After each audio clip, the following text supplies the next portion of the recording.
See You at the Top is the program that gives a checkup from the neck up to eliminate stinkin' thinking and avoid hardening of the attitudes. This recording will give you instructions on how to change the way you think about yourself and your surroundings. This is the way to change your performance, which you must do in order to gain additional rewards. Zig Ziglar's message deals in principles and procedures and is beneficial to people from all walks of life. It is positive thinking with solid reasons for believing you can and should succeed in all areas of life. Zig stresses the importance of honesty, loyalty, faith, character, and integrity if you expect to reap all the benefits life has to offer. Mr. Ziglar teaches that while there is no free lunch, you do not pay the price for success, you enjoy the price of success. Zig Ziglar is an internationally renowned speaker and authority on high-level performance. His I Can course is taught in more than 3,000 schools, and hundreds of companies and businesses utilize his tapes, books, and videos to train their employees effectively. And now, let's join Zig Ziglar at his best, in front of a live audience. One of my favorite stories, talking about attitude, has to do with an incident that took place a number of years ago on a railroad. It was a brutally hot day, and some laborers were working out on the tracks, and a private car, as part of the train, pulled up and pulled off over on the siding. So a window came up, and a loud voice boomed out, "Dave! Hey, Dave Anderson, is that you?" And one of the laborers looked up and said, "Yeah, Jim, it sure is." And he said, "Well, why don't you come on in? I'd like to talk to you a little while." Well, old Dave was delighted to get out of that hot sun into the air-conditioned comfort of that beautiful private railroad car that was there. So he went in, they visited about an hour, and then they, warmly passed the time of day, and as they were leaving, they embraced as old friends are inclined to do, and old Dave went back out to work. Well, the crew out there said, "Hey, Dave, isn't that Jim Murphy, the president of the railroad?" And Dave said, "Yep, sure is. Been friends for over 25 years. And he said, "Well, how in the world did you happen to know the president of the railroad?" Well, Dave said, "Old Jim and I went to work the same day on this railroad." And they said, "Man, how does it happen then that you're still out here working in the hot sun and Jim Murphy is the president of the railroad?" Well, he said, "It's very simple to explain if you think about it. When I started to work for this railroad, I went to work for $3.50 an hour. But Jim Murphy went to work for the railroad." There's your difference, you see. There's your difference. I'm really talking about an attitude. You see, competition, as you know, in the game of life is powerful tough for about 40 hours a week. Now, after that, competition dramatically drops. And you're going to see the people who really go to the top, the people who do things with their life, are the people who go beyond what the average man or woman is willing to do. As most of you know, we have a program in schools called the I Can course. I talk about it at the drop of a hat. As a matter of fact, even whether you wear a hat or not, I talk about the I Can course. We talk about this very thing called attitude. We talk about honesty, character, and integrity. And let me give you just a basic thought as we weave them together about attitude. See, teenage unemployment is incredibly high. As a matter of fact, national unemployment is high. But let's say we've got a 16-year-old youngster who's been taught the principles which we teach in I Can, and is now being taught from kindergarten all the way through college. And we've got this youngster who applies for the job. He's age 16, and the employer said, "What experience have you had?" If the youngster says, "I've had 16 years experience in telling the truth, 16 years experience in being enthusiastic, 16 years experience in building a winning attitude, 16 years experience in knowing that the only way you're going to be able to keep me on the payroll is for you to make a profit. And therefore, knowing that if I don't contribute to your profit, that you're not going to be able to pay me, and I've got 16 years experience, therefore, of doing more than I'm paid to do, so you'll have the profit to pay me. I've had 16 years experience in developing the kind of attitude which says that you can get everything in life you want if you'll just help enough other people get what they want. You know what? I believe unemployment is a solvable problem. I believe we can have these kids working if we start teaching them the very basic things. And attitude is one of the basic things. I did a study at Harvard University several years ago. Discovered that 85% of the reason people get jobs and get ahead in those jobs is because they have the right mental attitude. But they discovered something else in that study. They discovered that in our educational institutions in America, that 90% of our time and educational dollars are spent teaching facts, figures, and formulas, and 10% of our educational time and dollars are spent teaching how to build a winning attitude. But they said, hold the phone, that's misleading. Because of that 10% time they spend, 99% of that is spent with the athlete and the athletic event. The band, the parade, the cheerleaders, the assemblies, the articles in the school paper, the banners, and all of those things. And the average student in our American educational institutions today, the average student has less than 1% of their time and educational dollars directed at building the right mental attitude. It's the little things that make the difference. And attitude is one of those differences. A number of years ago, during the 1930s, when minor league baseball was tremendously powerful and popular, the San Antonio team had a manager named O'Reilly, and he was one of the smarts in the game. His team the year before had 7 players who hit over 300. And therefore, everybody knew that San Antonio would win the pennant. No question about it. Hands down, they would win that pennant. But they lost the first game and the second, the third, and the fourth on their way to the pennant. As a matter of fact, the pitcher was blaming the catcher, who was blaming the shortstop, who was blaming the outfielders, who was blaming the first baseman. Everybody was blaming everybody else. At the end of 21 games, they had lost 18 of those 21 games. They were playing Dallas, one of the weakest hitting teams in the league, and they were beaten 1-0. A scratch single by the pitcher is the only hit that San Antonio was able to get. And now they're going to play the second game in the series. At that time, there was a faith healer there, a man named Slater, who they said could work miracles. And O'Reilly knew that his team was just suffering from a bad case of stinking thinking. He knew all they really needed was a good little checkup from the neck up. So about an hour before the game, he ran into the clubhouse. He took a wheelbarrow and said to each of the players, give me your 2 best bats. He loaded those bats in his wheelbarrow and said, I'll be back just before game time. Don't worry about a thing, fellas. We're going to win the game today. We're going to win the pennant. He was really excited. He came back about 5 minutes before game time and he said, fellas, I got the greatest news ever. I've taken these bats to Mr. Slater. He's put his blessings on them. He tells me that all we got to do is step up to the plate, rear back, and take that cut. He says, we're going to win the game. And he says, we're going to win the pennant. He said, man alive, all you got to do is believe you're going to hit that ball, step up, and you're going to knock it out of there. Now remember, the day before they'd been beaten 1-0. Their only hit was a scratch single. But today, same 2 teams on the same field, everything else being equal, today they got 37 base hits. They scored 22 runs, 11 home runs. I don't think I need to tell you, but they did win the game. As a matter of fact, they went on to win the pennant by the biggest margin in minor league history. Now what I'm really saying here is that your attitude makes a difference. But ladies and gentlemen, there are some things that we need to understand. We live in a world which often is negative. We live in a cat-kicking world. Some of you might have remembered Mr. B.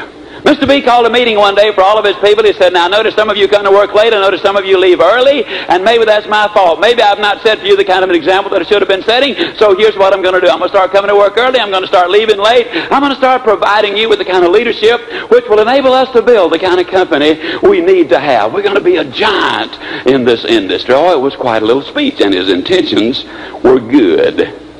You see, Mr. B was really excited and his intentions were good, but about a week later, he was out at the country club, became engrossed in a conversation, forgot about the time. All of a sudden, he looked at his watch. He said, oh, my goodness, I'm due back at the office right now. He hopped up, made a mad dash to his car, hopped in, scratched off, burned rubber, doing about 90 miles an hour down the freeway, and the long arm of the law came along and gave him a ticket.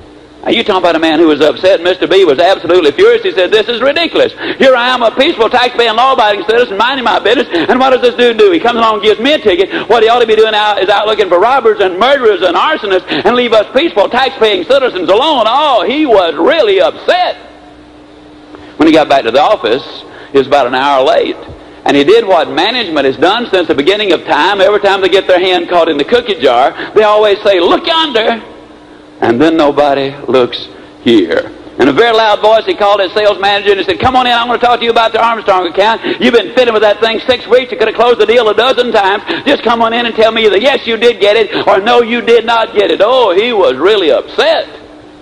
Sales manager quietly came in, closed the door behind him, ducked his head and said, Mr. B, I hate to tell you this, but he said, I lost that deal. He said, I thought I had it, I thought it was sold, but something happened and it came unglued. And if you think Mr. B was upset before, you should have seen him now. He literally hit the ceiling. He said, this is ridiculous. Why, for 18 years you've been my sales manager. For 18 years I've been depending on you to bring in new business. And now we have a chance to get the biggest account of all. And what do? You blow it. Well, let me tell you something, friend. Just because you've been here 18 years doesn't mean you got a lifetime contract. Now you're going to replace that business or I'm going to replace you. Oh, he was really upset. But if you think he's upset, you should have seen that sales manager. He goes storming out of there, slammed the door behind him, stomping his feet, muttering under his breath, this is ridiculous. Why, for 18 years I've been running this company. As a matter of fact, I'm the only man who ever brings in a new business in. If it wasn't for me, the company had gone down the tube 15 years ago. And now just because I missed one lousy sale, he uses a cheap trick, he threatens to fire me. This is ridiculous. Oh, he was upset. He called his secretary in. He said, those 5 letters I gave you this morning, did you get them out yet? Or are you going to give me some lousy excuse about you having something else to do? She said, don't you remember? You told me that the hate account took precedence over everything else. That's what I've been working on. He said, don't give me lousy excuses. I told you I wanted those letters out, and I want them out today. And if you can't get them out, I'll get me somebody who can. Oh, he was really upset. But if you think he is upset, you should have seen that secretary. She goes storming out of there, slammed the door behind her back, muttering under her breath, this is really ridiculous. Why, I'm the only one who ever really gets any work done around here. I do more than any 3 people on the payroll. I've been his secretary 11 years. If it hadn't been for me, this company gone broke years ago, and him threatening to fire me, as much as I know about him, who does he think he's kidding anyhow? Oh, she was upset. She went out to the switchboard operator, said, I got 5 letters, I want you to get them out. Now, I know that ordinarily you don't do this, but you don't do anything else anyhow but sit out here and occasionally answer the telephone and get out a little work when need be. And I want these letters out, and I'm going to tell you right now, if you can't get them out, I'll get me somebody who can. Oh, I tell you, she was upset. But if you think she's upset, you should have seen that switchboard operator. She said, this is ridiculous. They don't do anything in the bank but gossip, drink coffee, talk on the telephone. Every once in a while, get a little work out. And the minute they get behind, they come out here to throw it on my desk and say, now you're going to get it out or I'm going to fire you. And I'm already doing more than the 3 people here. And as a matter of fact, it hadn't been me that had gone under years ago. This is not fair. Oh, she was really upset. But she got the letters out. Got home, she was still furious. She walked in, slammed the door behind her back, walked in the den, and the first thing she saw was her 11-year-old boy laying there on the floor watching television. Second thing she saw was a big rip right across the seat of his britches. She said, son, how many times do I have to tell you? When you come home from school, put your play clothes on. Mother has a hard enough time as it is supporting you and sending you through school. Now, because you've disobeyed me, you're going to go upstairs right now. Going to be no supper tonight, no television for the next 3 weeks. Oh, she was really upset. But if you think she's upset, you should have seen that little boy. He hopped up, muttering under his breath, this is terrible. Why, I was doing stuff for my own mother. It was an accident. Could have happened to anybody. And she doesn't even give me a chance to explain it all. He was upset. And about that time, his tomcat walked right in front of him, which was a mistake. Little boy gives him a big old kick and says, you get out of here. You've probably been up to some no good yourself.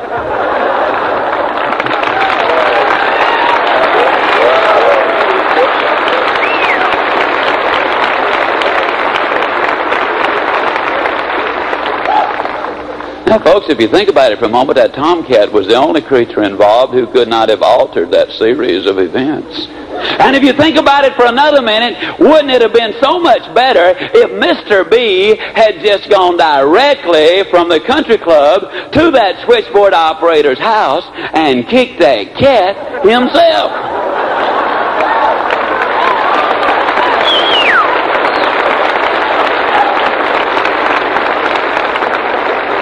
You see, the truth of the matter is we live in a negative cat-kicking world. And people are always doing it. You ever go in a restaurant and sit down for a cup of coffee, and you sit there, and you sit there, and you sit there, and finally you say to the waitress, "Miss, could I have a cup of coffee?" And she jumps down your throat. "Can't you see I'm busy? I'll get to you as quick as I can. Do you say we don't have to bite my head off about it, do you?" I mean, do you let her pull you down to her level? Or can you understand it's got nothing to do with you? Somebody had just stopped by and kicked her cat long before you got there. You ever get caught? You ever get caught in the traffic jam? Traffic 3 blocks in front of you, traffic 3 blocks behind you, and some dude right behind you sits on his horn, and you turn around, "Can't you see we got traffic up in front of us?" I mean, do you understand it's got nothing to do with you? Somebody has been kicking his cat all day long, but are you going to let him pull you down to his level? You ever go home after a magnificent day? I mean, everything has just gone beautifully. You've sold everybody you've called on, or you had a fantastic day working down at the office, or teaching the class, or serving as an MD, or whatever it is that you do. Everything has gone well, and you come in whistling and singing, "Hi, honey, how you doing?" "What do you mean what I'm doing? You told me you're going to be home an hour ago. If you've been putting up with what I've been putting up with all day long, you wouldn't be feeling so good either. Now, where have you been? What have you been doing?" Can you understand? It's got nothing to do with you. Somebody's been kicking your cat all day long. I want you to think about this for a moment. The bum on the Bowery and the mayor of your city have got a lot in common. The bum on the Bowery and the mother of the year have got a lot in common. The bum on the Bowery and the most successful, happy individual you'll ever meet in your life have got a lot in common. Every human being alive suffers disappointments, defeats, frustrations, and setbacks all of their life. But the difference is the way they react to those disappointments and defeats and setbacks. There is your difference. You see, the truth of the matter is, a lot of people go around letting an awful lot of other people kick their cats, but what I'm saying to you is that, you see, not only will you let them kick your cat, if you're not powerful careful, you'll let them steal your dream. You're what you are where you are because of what's gone into your mind. You cannot rise above your words. Let me say that again. You cannot rise above your words. A lot of people say what you mean. I'm going to tell you to say what you want. See, a lot of people use vile, filthy, pornographic language. And the thing that distresses me about that are not the words, as a lot of people say. They're just words. But you see, all of those words paint pictures, and they reveal the internal thinking of the person who is inside. Whatever you learn, you're going to learn it consciously. But if you're going to do it well, you must do it subconsciously. How many of you know how to type? How many of you remember the typing process you went through? R-F-U-J, R-F-U-J, you know. Oh, you went over and over and over and over, and you didn't go very fast, but it wasn't long when you learned that keyboard. You just sat down, you subconsciously, you instinctively typed it out. How many of you learned how to drive a car with a stick shift, you know, a clutch and all those good things? You remember when you learned how the instructions went, you know, you'd say to yourself, now you mash in the clutch, now you shift the gear, now you feed the accelerator, now you let out on the clutch. Look out, honey, look out!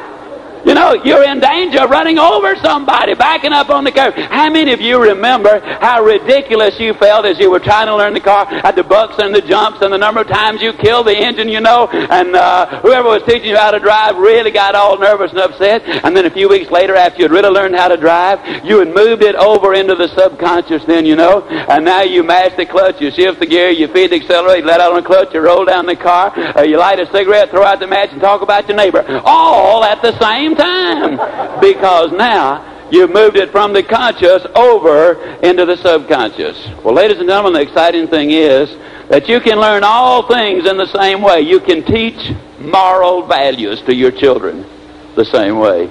Psychologist Robert Cole says that's our most important responsibility as parents, is to teach them moral values. You can learn about optimism and hope and courtesy.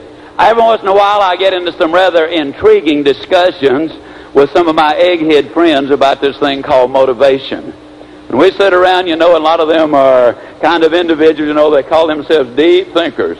And they make this profound statement that all motivation is self-motivation. Well, at the risk of offending some of them, let me give you a little analogy which leads me to believe that maybe outside forces can have some impact in our lives. I've got a beautiful fireplace at home. What I really love to do is on Sunday afternoon, after I come home from church and we've had a nice lunch, and before I start preparing for our evening seminar down at the church, I get me a good fire going if it's a good cold, rainy day, and I get me a good fire going, turn the TV on, and when the Cowboys run the score up to about 61-0, I kind of lose interest and I drop off to sleep, and a lot of times when I awake and I look over at that fireplace and the fire has gone out. So I sleepily get up and I go over there, and I take my poker and I poke and I punch and I poke and I punch, and the first thing you know, I've got a rip-roaring fire going again. How many of you have ever had a similar experience? Can I see your hand? Now see, ladies and gentlemen, what happened was a very simple thing. When that fire had gone out, all I did when I poked and punched was I created some activity, which creates a partial vacuum right there, which nature abhors. Now cold, fresh air is blown in from the rest of the room, and the oxygen in that fresh air is what ignites the fire. See, I happen to believe that all of us from time to time need a little poking and punching, and we need some action from an outside source. We need some fresh air. We need some new input into our minds. Now, there are three kinds of motivation that I want to look at. First kind is fear motivation. And fear motivation is when you say to your child, if you're not in by 10 o'clock tonight, this is the last night you'll go out this month. Fear motivation says if you don't clean up your room, you're not going to get the family car over the weekend. Fear motivation says if you're late one more time, that's the end of your job. Fear motivation on some occasions is effective, but it is not a permanent type of motivation. Then there's the second kind, which is incentive motivation. Incentive motivation says if you lead the parade, if you're number one salesperson, if you raise productivity 3%, if you do a certain job, then you're going to win the trip to Hawaii or Yazoo City or some other place. That's incentive motivation. I think most of us have seen the picture of the donkey. The donkey is pulling the cart, and in front of the donkey, they've got the carrot dangling, right there in front of him. Now, incentive motivation will work if the stick is short enough, the carrot is sweet enough, the load is light enough, and the donkey is hungry enough. The third kind of motivation, you see, is growth motivation. Now, the problem, you see, with just incentive motivation is this. Eventually, you're going to have to let that donkey take a bite of that carrot. And if the donkey bites the carrot, then that solves his appetite problem. He's no longer hungry. So to get him to pull again, you got to lighten the load and sweeten the carrot. But the problem there is eventually you got a profit and loss situation, and when the profits are gone, then the business goes under. We're seeing that in our automotive industry right now, are we not? There was too much cost and not enough profit, and the net result is everybody's in trouble. So let's look, if you will, at that third kind of motivation, which is called growth motivation. Now, I'm not going to be negative at this time. I'll be like the little boy who came home from school one day and said, Dad, I'm afraid I flunked that arithmetic test. His dad said, Son, that's negative. Be positive. He said, Dad, I'm positive I flunked that arithmetic test. I'm not going to be negative when I say this. I am going to be absolutely positive when I say to you that there are going to be some difficulties in your life ahead. You're going to sponsor somebody and know they're going to be the greatest, and they're never going to leave the house. You're going to, in your business, have some disappointment, some defeat, some setbacks, some frustrations, and that's just a fact of life. Those things happen every day. Now what we want to do is learn how to prepare in advance for any difficulty, so instead of a stopping stone, it becomes a stepping stone. Now if we're going to have the right kind of attitude, then we've got to prepare in advance for it. So let me ask you a question. If you knew about a disease that was responsible for putting more people on the unemployment rolls, ending a lot of people's marriages, putting more people on welfare, breaking up a lot of otherwise good friendships, creating more disturbances and disasters in our country, this disease does more of all of those things than all other diseases combined. I know without asking you, you would say that's a pretty serious disease. Well, let me ask you a question. If I were to say to you, there is something you can do about that disease, and it's a simple formula that all you got to do is follow it, and you got a cure for the disease, how many of you would say it would be a foolish person who had the disease or was in danger of contracting it, who would be unwilling to take the necessary inoculation or follow the procedure? Wouldn't that be a foolish thing not to do something about it? Well, the disease I'm talking about is called stinking thinking.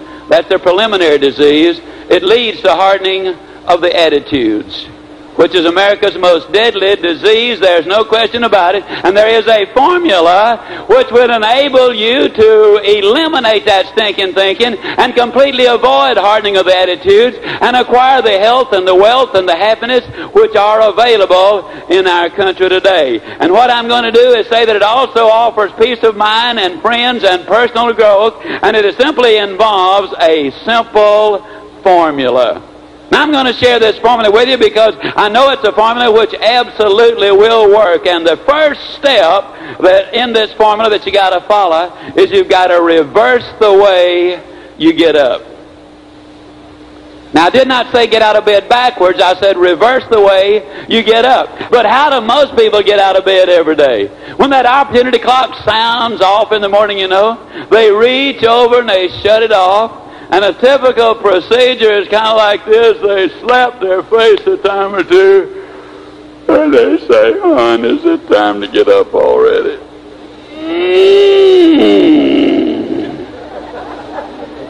Oh, boy, it seemed like we just lay down. Boy, we got to get to bed earlier tonight, I guarantee you. They start every day like it's going to be another yesterday. And they were not overly excited about yesterday. The net result is they end up with a bad case of stinking thinking. But what you want to do, step number one, is simply this. Tomorrow morning, if you're serious about getting the most out of life, when that opportunity clock goes off, you reach over and you shut it off. Now, I think that's important. Then you sit straight up on the side of your bed. You see, when that opportunity clock was set, you did not decide when it sounded off the next morning to get up. You made that decision when you set the clock. Now what you're going to decide is, how am I going to get up? So when that clock sounds off, you reach over and shut it off. As I say, I do think that's very important. Then you sit straight up on the side of that bed, you slap your hands, and you simply say, "Oh, boy! It's a great day to get up and get at them." Now, I want you to get the picture. There you are on the side of the bed. Your hair is hanging down in your face. You're 2/3 asleep, and you're saying, "Oh, boy, it's a great day to get up and go get them."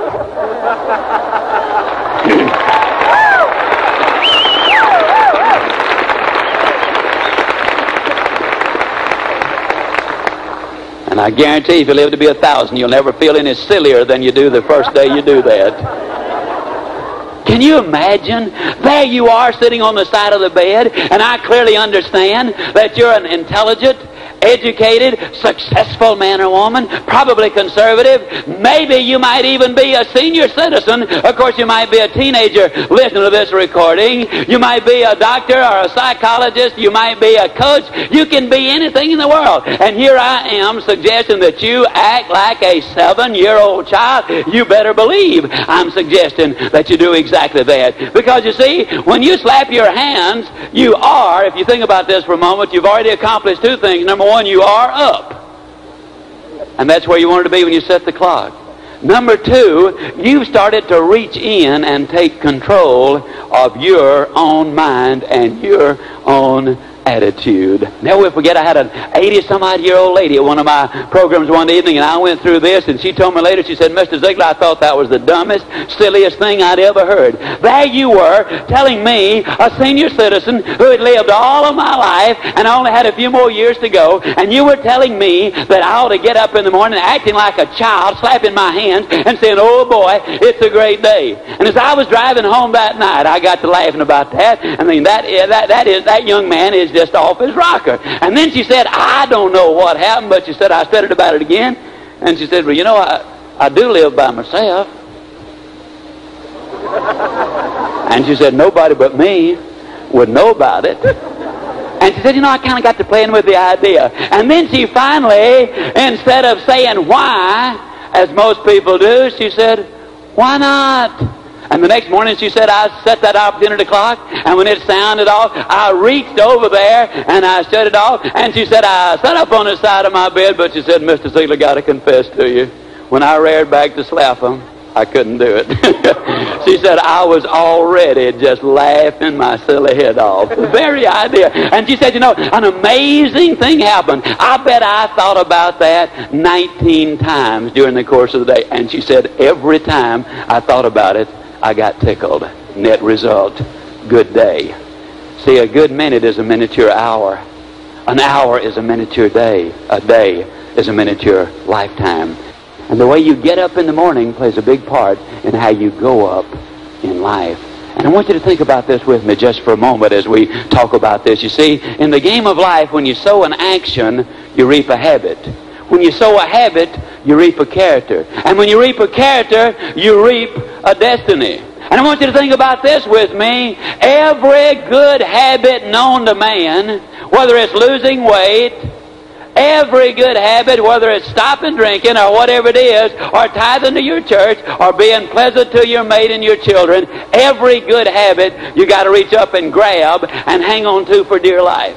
Every bad habit which you acquire, whether it's obesity, profanity, promiscuity, homosexuality, whatever it is, if it is a destructive habit, you will acquire it slowly and gradually. And before you know, you got the habit. The habit has got you. Now, please turn the cassette over to continue.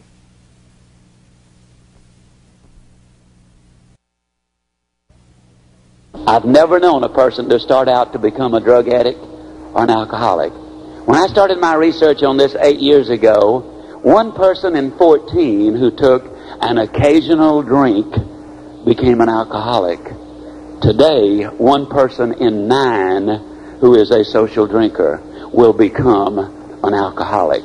And one of the reasons is because 2.5 times every hour, not counting the advertisements on television, 2.5 times every hour, drinking is glamorized in front of us on that television. And when I talk about getting up in the morning and slapping your hands, I'm really talking about grabbing hold of a good habit. And what I'm saying to you is that it will make a difference, and it will make a profound difference right there. When you do it 21 consecutive days, it will become a habit, and I can guarantee you, you will never have a day when you do this that you won't think about it a dozen times or 20 or 30 times during the day, and you can't think about it without smiling. You just can't. And the mind is an associating machine. It triggers one thing, then it triggers another, and it triggers another. And you scripturally are accurate when you get up saying it is a great day, because the good book says, this is the day which the Lord hath made. I will rejoice and be glad in it. All over America, ladies and gentlemen, we've got literally millions of these electrical appliances hanging down on the street corners. Now, some people call them red lights, some call them stop lights. Every once in a while, we have some person who claims to be a realist, which in most cases is just a lousy excuse for being negative. We've got a sign in my office, in our office, in the receptionist desk, and it says, "We're realists around here. We expect a miracle every day."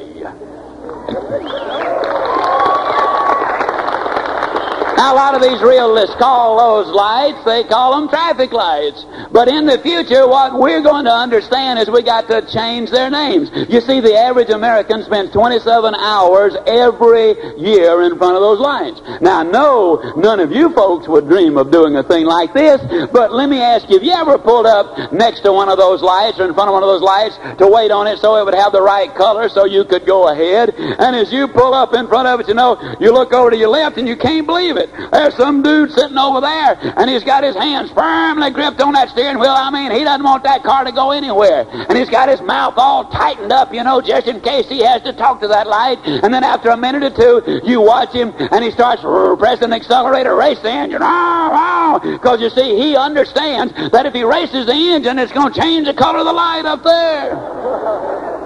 How many of you actually have ever seen some dumb bunny doing a thing like that? Can I see your hands, please? Now, folks, let me ask you a question. When I say dumb bunny, I'm afraid I'm talking about everybody in existence at one time or another, but I'm talking about your past, and I'm talking about my past. Now, you think about it for a moment. If you think it's wild and way out to slap your hands when you get up in the morning, what do you think it is to race the engine to change the color of that light? Now that's crazy, because you're not going to change the color of that light with your engine. What you do want to do, though, is when you pull up to that light, you want to personalize it, you want to look up at it, and you want to visualize your name being on it. And you want to say, well, look at there. That light's got my name on it, and it's put there so I can go further and faster and more smoothly and more safely to my destination. You see, the truth of the matter, it is a go light. So the next time somebody asks you directions, don't do like the average Joe on the street does. You know, they send you down to the red light or the stoplight. When somebody asks you how to go somewhere, you say you go down to the second go light. When you just withdraw things from the game of life, you're always going to be afraid there's not going to be enough for you, and the net result is you end up being enormously pessimistic. Step number 3, you need to change the way you say hello. You see, too many people in our society today don't even know how to say hello, whether it's in person or on the telephone. You know, you ask somebody, how you doing? They say, not too bad. How you doing? Fine so far. How you doing? Great since it's payday, or great since I'm on vacation, or great since I get off in 30 minutes. And don't you love it when you say to somebody, how you doing? And they pull themselves up to their height and say, well, under the circumstances. Makes you wonder what in the world they're doing under there in the first place, doesn't it? Now, much of your attitude has to do with the way you exchange greetings, the way you say hello. A lot of times people say what you mean, and I repeat myself. I'm going to tell you to say what you want. I think that's important. Most people, as you know, answer the telephone as if it were an intrusion. What do you mean dialing that number? I wasn't bothering you. Hello! And they snatch their phone off the hook. If it's a place of business, I challenge you, wherever you live, when you go back home, get out the yellow pages, look up 10 numbers, ask a friend of yours or an associate to dial those 10 numbers, and I'll guarantee you they will be unable to identify more than 3 of them based on the way they answer the telephone. They pick the telephone, they go right away, company, and you don't have any more idea than a goat who you've called. I believe that the best money you can spend would be to dial my number in Dallas, Texas, and learn how to answer the telephone. Now, I've got an 800 number, but it'll do you a lot more good if you go ahead and spend your own dollar and call up there. So I ain't going to give you the 800 number, but it's 214-233-9191, and you dial our number just to learn how to answer the telephone. And our lady says, good morning. And you flat, no, it's a good morning. Then she makes a motivational speech. Now, it's not as long as the one I make, rather obviously, but she makes a motivational speech. She says, it's a great day. A lot of times people say, Ziggy, is it always a great day? It sure is. And if you don't believe it, you just try missing one of them.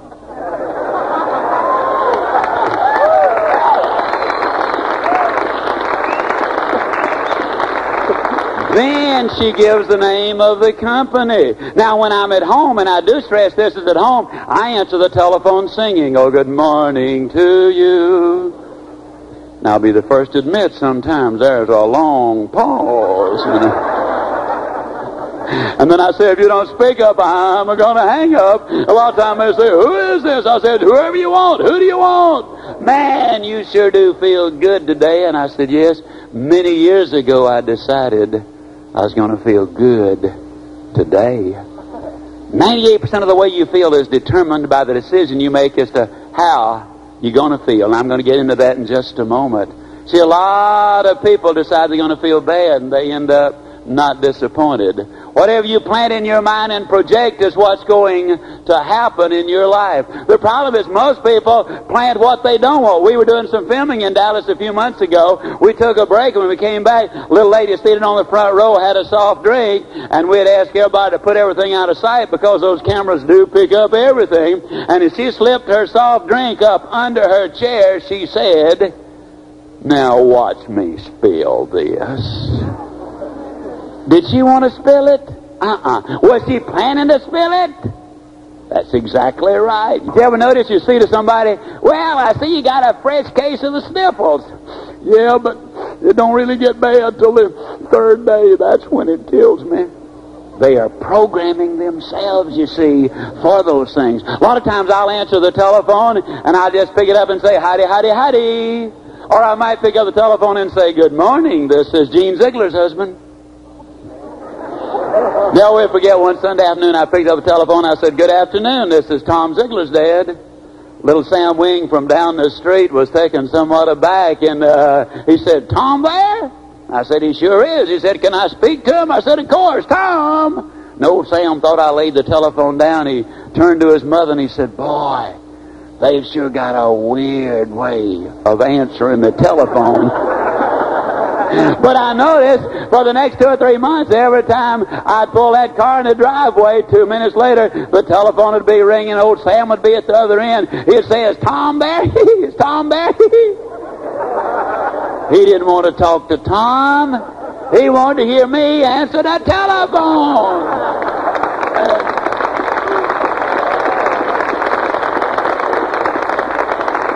And you might say, okay, Ziglar, so what? Here's the so what. I've been working with kids on drugs over 10 years. I've been involved in our ICANN course in the school for 7 years.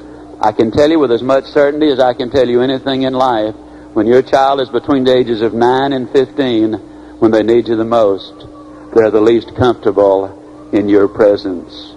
At this particular time, when they're going through more psychological and physiological changes than at any time in their life, when they're bombarded with peer group pressure, sex pressure, drug pressure, when they are confronted with more difficulties in their life than they ever will be confronted with, maybe again, and they're the least qualified to deal with it, when they desperately need a mother or a daddy or both to put their arms around them and love them and talk with them, mother and dad and child are the least comfortable talking about life's most significant things.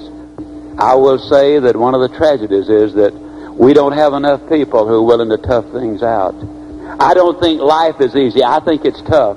But I'm convinced beyond any reasonable doubt that if we'll be just a little tougher on ourselves, that life will be considerably easier on ourselves. And when we start showing that affection I was talking about to that child, we're going to keep them at home. We're going to start teaching them more of the good things in life. Answer the telephone properly. And when somebody says to you, how you doing, instead of giving that old baloney about fine since it's Friday or great since it's payday, when somebody asks you how you doing, just rear back, belt it out, be completely honest, tell the truth. Say, super good, but I'll get better.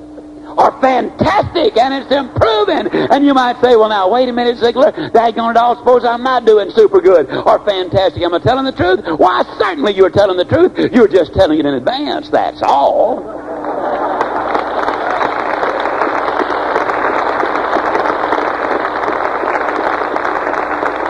Why wait for the good stuff? And then when you start to part company, instead of some mundane thing like, well, so long, or good day, or see you later, or, you know, have a nice day is a dramatic improvement, well, why not just reach for the best as you start to part company with them? Why don't you just say, see you at the top? Logic will not change an emotion, but action will. You get up in the morning, when you first get up, slap your hands, you don't really feel like doing that.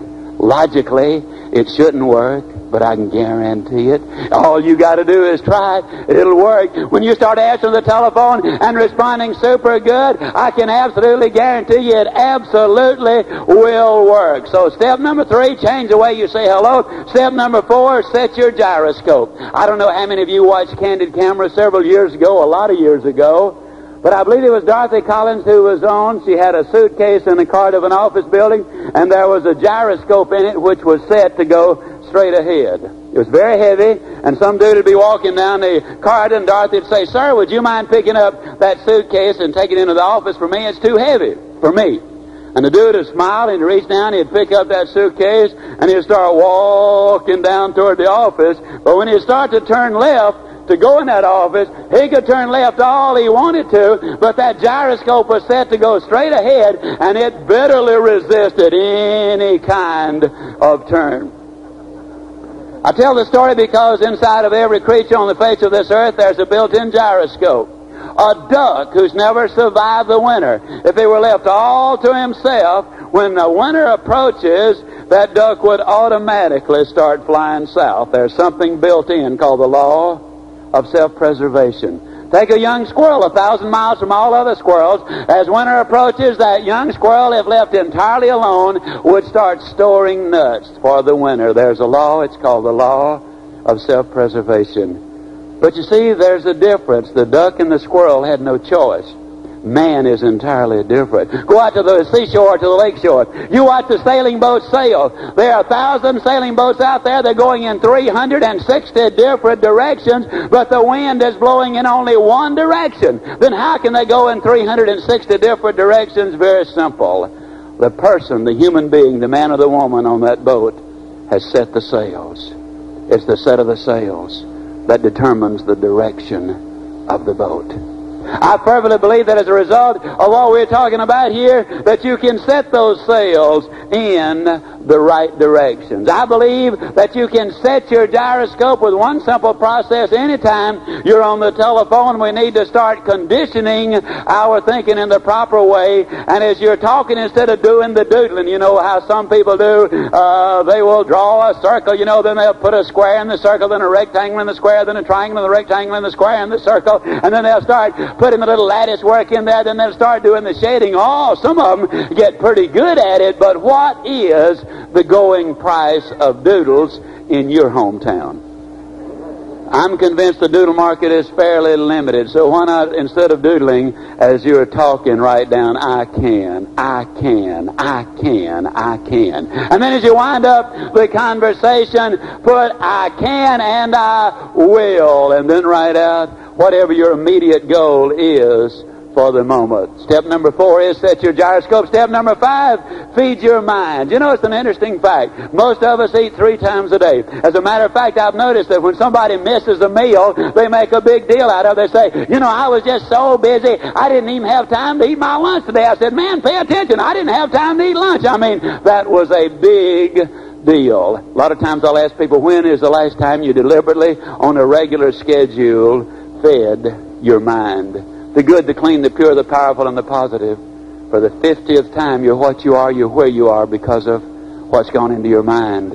You change what you are, you change where you are by changing what goes into your mind. The tragedy is, if I were to come into your home with a pail of garbage and throw it on your living room floor, we'd have serious trouble quickly. One of 3 things. You'd either whip me physically, or you'd call the law and have me arrested, or you'd get your gun and you'd say, now, Ziglar, I'll bet you could just clean that up. And I'll bet you I could too. Yet you'd be terribly upset. You'd be telling people for months about that fellow that came in my home and threw a pail of garbage on it. Why, I started to shoot him. As a matter of fact, I wish I had. The very idea. Oh, we'd be upset if I threw garbage on your living room floor. And yet we daily permit, even encourage other people to dump garbage in our minds. Negative, low-ceiling, immoral things go in their minds each day. I don't know if you've ever read the story of Shinichi Suzuki. I think you have. I'm going to talk about feeding your mind now primarily with the cassette player.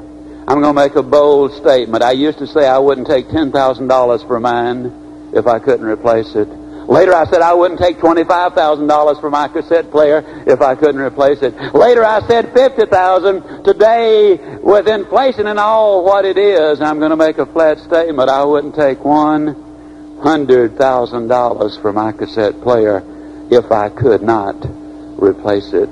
I think it's the most exciting, most motivational thing, really, that's come down the pike. As a developer of attitudes and educational concepts, it has, in my mind, no equal. How many of you recognize the name Shinichi Suzuki? Can I see your hands? Suzuki is a Japanese scientist. He teaches music to Japanese children. His methods are now being used widely and have for a number of years here in the States. He takes a Japanese child who's just 6 weeks old, and he puts the cassette player by the bed, and the child listens to the music for a month. Same song. Next month, another song. Next month, another song. Next month, another song. By the time the child is 2 years old, he puts a miniature violin in the crib so the child might get the feel of the instrument. At age 2.5, the child watches its mother take violin lessons. By the time it's 3, the child is practicing on that miniature violin about 1/5 the standard size. By the time the child is 5 years old, it's playing beautiful music. Held a concert. Average age of the child, less than 8 years old. There were 1,500 of those Japanese children there. They were not playing Twinkle, Twinkle, Little Star or Mary Had a Little Lamb. They were playing Vivaldi. They were playing the classics. But here is the beautiful thing. According to Suzuki, virtually none of those children had any, quote, natural musical ability. It was a learned skill. To me, that's exciting. What he really says is, you can change what you are. You can change where you are by changing what goes into your mind. A few months ago, I met a lady in Dallas. Her name is Mrs. Ernest Lantos. Mrs. Lantos, not too long ago, her first name is Pam, was staying in her bed all day long every day. She was 5 feet 3.5 inches tall. She weighed 155 pounds. Life offered nothing for her. She got a set of tapes, like we're now talking about and recording, on how to stay motivated. And she started listening to those tapes. And she was listening to the radio one day, and she heard about a company, a radio station just opened, and she loved the format, and her attitude was so much better, and her weight was back to where it ought to be, and her outlook on life was dramatically different. She went down to the radio station. She applied for the job, and they said, Pam, we don't have an opening for a sales lady. Well, Pam's hard of hearing. So she sat down and sat there all day long. The next morning she came back and applied for the job, and her hearing still had not improved. When they told her there was no job for a sales lady, she sat there all day long. When she went back the third day, they saw how determined she was, and this time they said, we do have a job for a sales lady, and her hearing dramatically improved. She didn't hear no. She listened till she heard what she wanted to say. In a few weeks, she became the #1 sales lady. Later, she became the sales manager. Productivity is 400% higher than it was before. They now have her going all over the United States teaching other people exactly the same principles with dramatic results. You are what you are, you're where you are because of what's gone into your mind.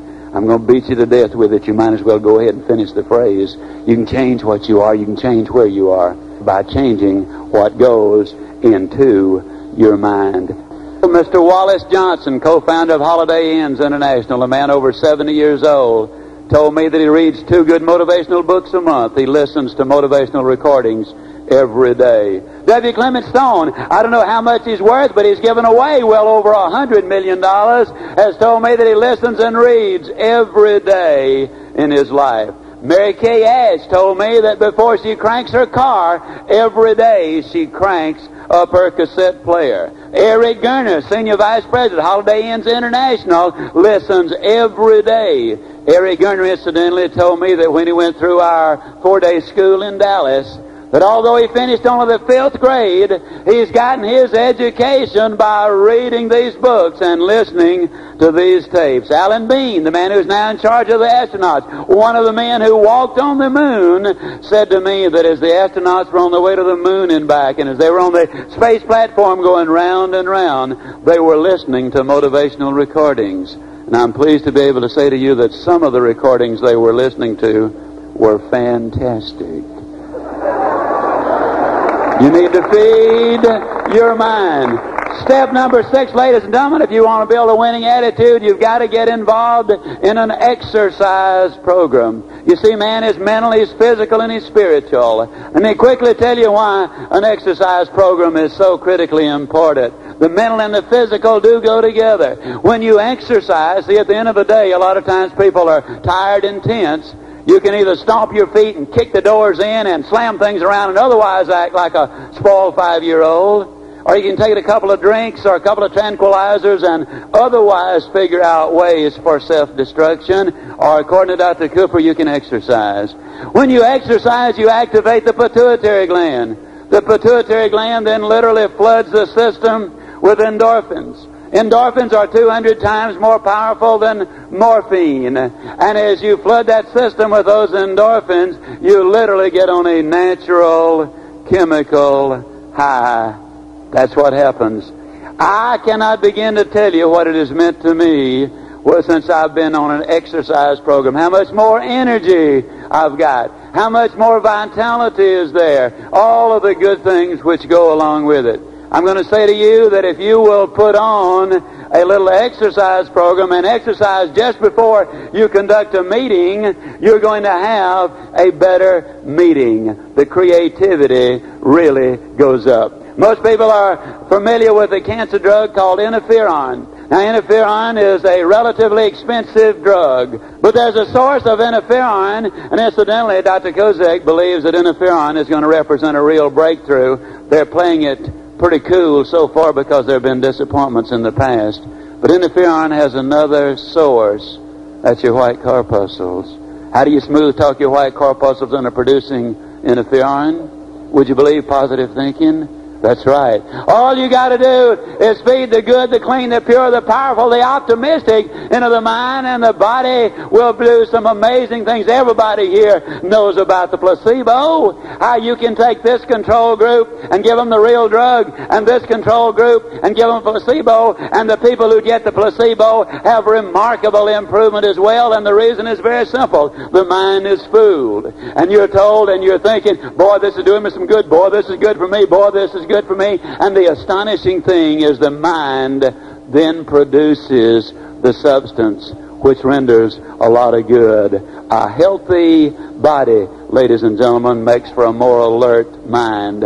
And a positive mind makes for a healthier body. 2 books I would urge you to read. The Anatomy of an Illness by Norman Cousins give you some dramatic information on it. And Behavioral Kinesiology by Dr. John Diamond will be enormously helpful. Number 6, then, is get on a good exercise program, and you can do a lot for your mental attitude. Step number 7, I started to say finally, but you know when us Baptists say finally, that don't necessarily mean immediately, but it does mean we're getting powerful close.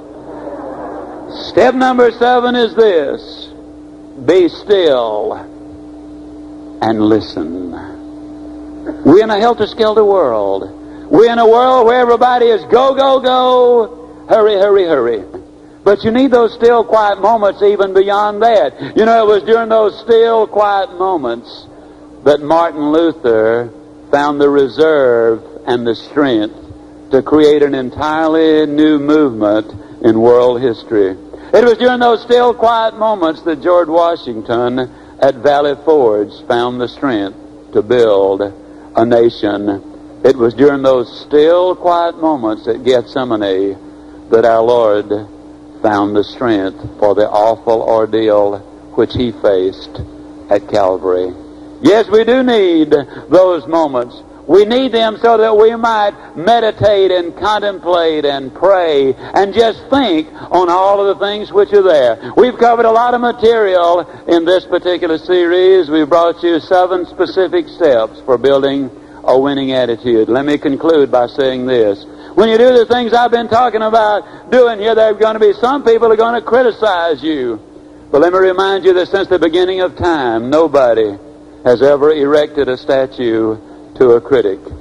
Therefore, I don't think they're held in such high esteem after all.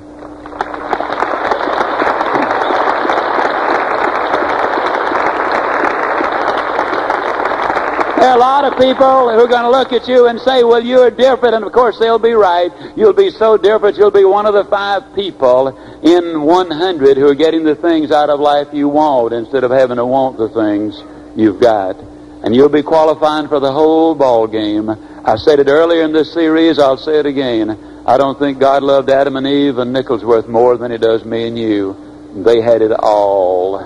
I believe all of it's available. I believe health, wealth, and happiness are the natural results of building a life on a solid foundation and taking certain steps to get the things which are available for us. A lot of people are going to laugh at you, but let me simply say that it was the little world who will be laughing at you.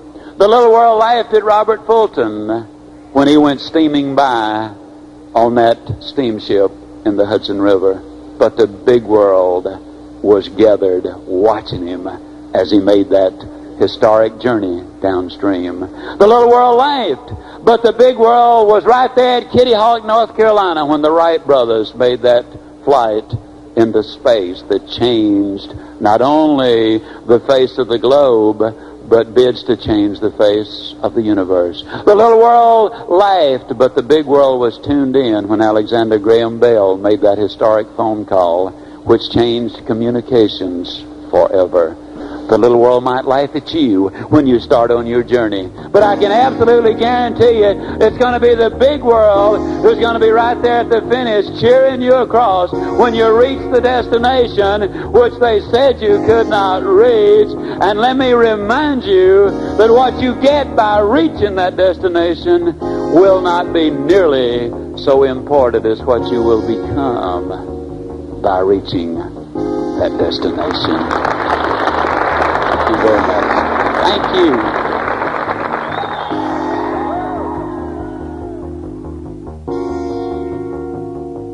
The Ziglar Corporation offers a broad range of personal, family, and business development programs. If you would like a free full-color catalog, call area code 214-233-9191 or write the Ziglar Corporation, 3330 Earhart, Carrollton, Texas, 75006.